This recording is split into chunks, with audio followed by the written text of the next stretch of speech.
Hey guys, we're back. I'm actually with Andy Comer instead of Josh Peskowitz today. Sorry to disappoint you legions of Josh Peskowitz fans. We are here at the club room at the Soho Grand. Surrounded by icons of men's style, including one amazing shot of Lee Marvin wearing driving gloves. What we're going to talk about today is Andy's penchant for wearing a suit, wearing it well, and wearing it out. Well, you know, I think a lot of guys think when they're going for an evening out on the town, they need to sort of dress things down a little bit, that a suit is for work, and, you know, when you're off hours, you have to loosen up a little bit. Right. That's not necessarily my approach. I've always kind of felt like going out is, for me, a special occasion, and I dress in a way that's going to stand up to that. What defines the Andy Comer way? The most important element really is fit. When you're buying a suit off the rack, as 99.9% of us do, it absolutely has to fit in the shoulders.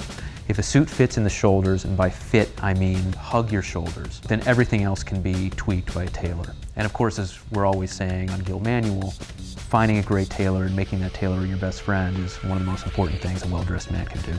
Second thing that I do, and this is one way that I kind of throw the suit off a little bit, I'm really into Oxford cloth shirts because I like the kind of rumpled quality of them. I like the fact that you can just throw them in the dryer and they come out, they're a little wrinkled. That's what I love, is that juxtaposition you have of like great fit, you know, really good fabric, a nice suit, but then Oxford cloth, informal. But yeah, I like that juxtaposition too.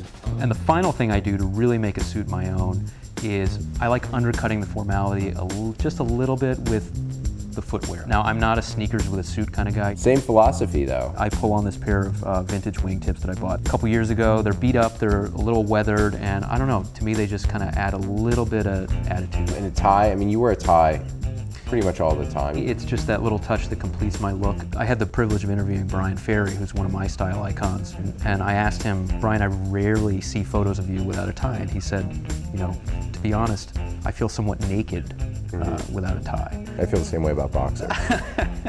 I have to say that I sort of feel similarly. I kind of feel like a tie completes my look. And that's the key.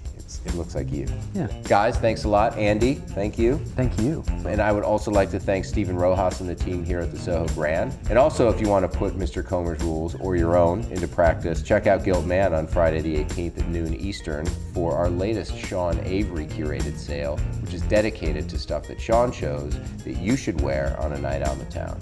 We'll see you next week.